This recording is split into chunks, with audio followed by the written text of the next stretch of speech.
Hello everybody, welcome back or welcome to my channel. Today I am here with my March favourites, so all the things that I have enjoyed this month. I literally can't believe that it's March. It's so crazy how quickly time is flying this year. You could say this year is marching on. Probably don't say that. So we'll kick things off with beauty, as is always the plan. And the first is this, which is the Becca Backlight Priming Filter. This is a primer and it's basically so pretty. You put it on before makeup, or I like to mix it in with my foundation, and it's just really a very glowy primer. You don't need that much. It feels really refreshing and really moisturising, and it gives a really, I hate this term, it gives a really lit from within look. It just makes you look super glowy and healthy, and it mixes really nicely with foundation. It's a beautiful colour. It smells really nice, though it's an interesting smell. I can't really work out what it is. I want to say it's almost a bit like a kind of coconutty sun cream, but maybe it's not. I don't know. If someone said it smells like this and it was right, I'd be like, yeah, but I can't work out what it is, but I know what it is. But anyway, it's really good. Becca is a really expensive brand. Sadly, a lot of makeup is, but it's really gorgeous and it lasts a while. I don't use it every day because money is tight, but for like a night out or something, it's just so beautiful and I love it. And then another thing, oh, that was from Space NK, because another beauty favourite was from Space NK, and that is this, which is by a brand called Lipstick Queen, and it is their colour Girls Will Be Boys, which looks like this. So it's like a really unpleasant grey, like it's a really vile grey colour, but it's one of these lipsticks that reacts with your pH, so it makes a colour that's unique to you. Holly, my best friend, had this in there.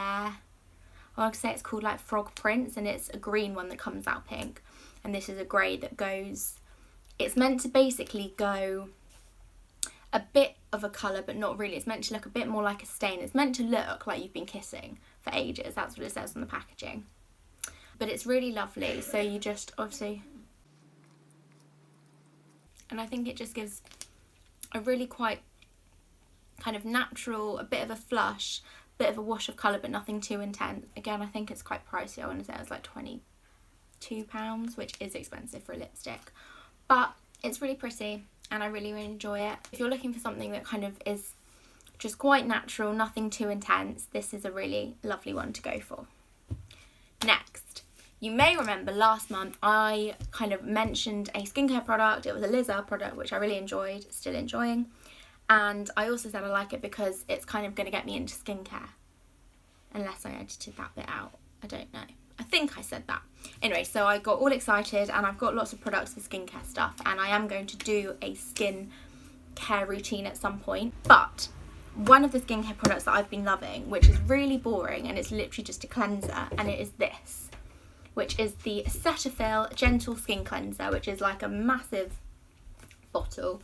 I think this was £14, but this is huge. This will last me so long. I'll wet my face, do a couple of pumps, and then just rub it in, and it just dissolves all the makeup, and it leaves you just feeling really clean and really, yeah, like squeaky clean. You feel like you've given your skin a really lovely deep clean, but without irritating it at all. It's not at all irritating, because my skin, even though it can be, it's sort of normal to combination, but I do have quite sensitive skin, so a lot of stuff can really just freak it out.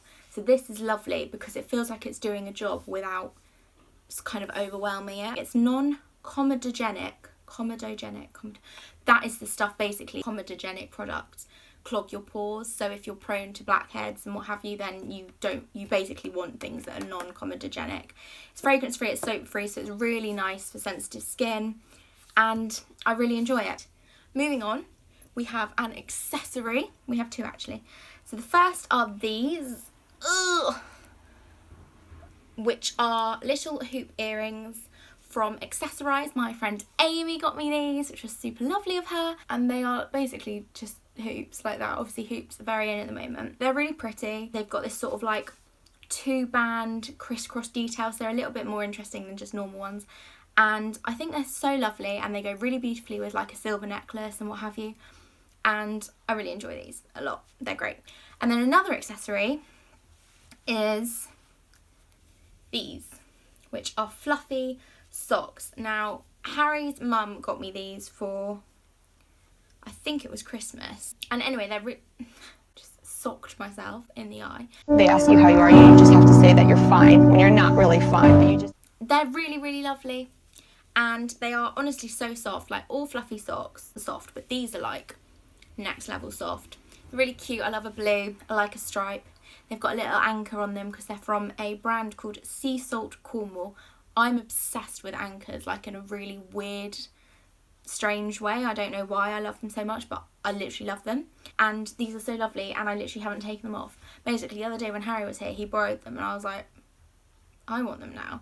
And basically since then I haven't stopped wearing them, and I really enjoy them, and they are just like cuddles for your feet. Moving on, we have 3 books this month. One of the things that I'm doing this year is my aim is to read 50 books, which I'm quite hopeful that I'll do that, because I think I've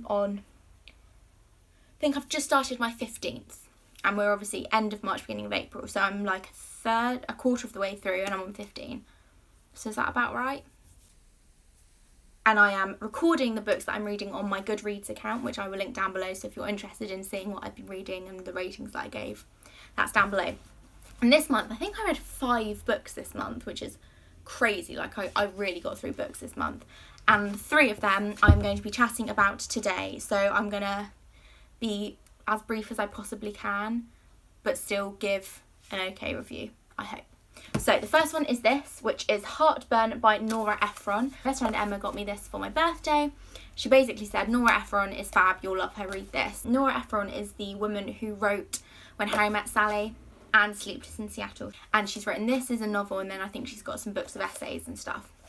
And this, it's basically semi-autobiographical, so it is pulling from her real life experience, which is that her husband had an affair while she was like 8 months pregnant.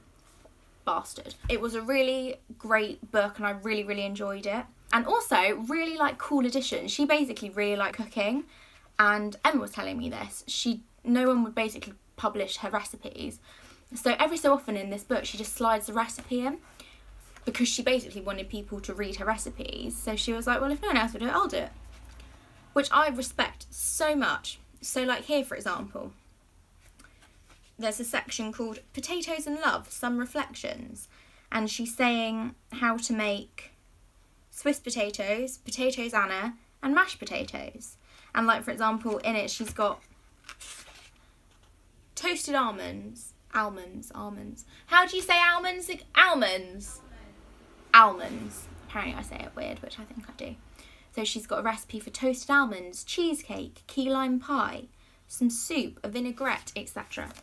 Which is random, but it actually works in this book, and I really enjoyed it. And if you're looking for a super quick read that's entertaining and also a bit thought-provoking and funny and just smart, it's good. It's great writing. Another book I read and really enjoyed is this, which is Fragile Lives by Professor Stephen Westerby, who was a heart surgeon for like 35 years, I think it was. And this is basically chronicling some of the heart surgeries that he performed, which did go well, which didn't go well. It's a really interesting book, just looking basically at, heart surgery, and then exploring kind of what that means more generally. So it goes into kind of life and death, and it also does a bit about kind of the NHS and the bureaucracy, which is quite interesting. And yeah, it was just kind of following his journey. If you have any interest in kind of medicine and what have you, this is fab. I really do. My dream job is to be a surgeon. I would love that. It's basically not going to happen because sadly I left it too late. But I do like to therefore live vicariously through reading non-fiction books, what have you, learning about medicine, about the human body, about us, as much as we can. And it's really great. It kind of, and I think initially you're a bit like, heart surgery, what? I don't understand. And he actually makes it really simple but doesn't patronise in any way, and it was great. And then another book which I read and loved is this, which is The Good Immigrant, which is a collection of essays edited by Nikesh Shukla. So this is basically 21 essays. 21 writers explore what it means to be black, Asian and minority ethnic in Britain today. I wanted to read this for ages, and I had read loads of reviews saying it's fab, it's brilliant, and I read it and it really, really was. Some of the essays were just, they were all very different, and I loved that. They were real kind of different perspectives, obviously, and kind of picking up on different elements of what it is to be an immigrant. And there were some kind of underlying themes, of course, but it was really interesting reading these people's respective experiences. What was great about the fact that there were so many different voices is that there was no point there were no sweeping statements made. It was no, this is everyone's experience of being an immigrant. Because obviously that's ridiculous. No one's experience is going to be the same, in the same way that, you know, everyone's life is different. So it would be really wrong and really kind of, just really wrong to say this is the experience of an immigrant or whatever. So I think this is great because it explored so much.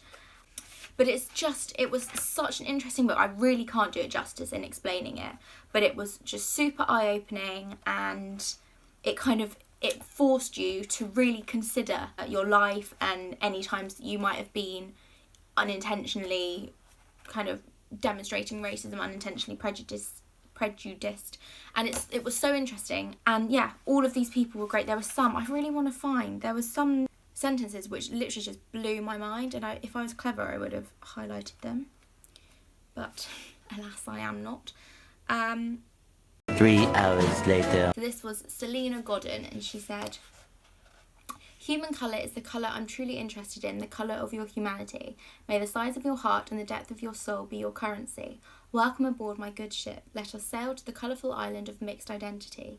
You can eat from the cooking pot of mixed culture and bathe in the cool shade of being mixed race. There is no need for a passport. There are no borders. We are all citizens of the world. Whatever shade you are, bring your light, bring your colour, bring your music and your books, your stories and your histories, and climb aboard. United as a people, we are a million majestic colours. Together we are a glorious stained glass window." How great is that? And finally, my random item which comes every month is this, which is Alpro Almond Milk. So this is milk made from almonds. I don't know how they do it, but that's, you know, and it's really great. I have it with cereal, and I've really got into almond milk lattes, which I don't even like coffee, but honestly, a dream. And yeah, it's better for the planet, and obviously it's not from an animal, which is nice. And yeah, I mean, there's very little to say about almond milk. I feel like it was a great favourite, and I really sort of went, yeah, I'll talk about that. And now I'm like, what is there to say about milk other than the obvious? It tastes nice and it's good in tea, it's good with cereal, whatever. But it is, and I like it. So good job, Outpro. Thanks. And that is it. That is everything that those are my favourites for March. I hope you enjoyed. Thumbs up if you enjoyed it, thumbs down if you didn't, subscribe if you would like to. Thank you very much for watching, and I hope you liked it, and I will see you soon. Goodbye.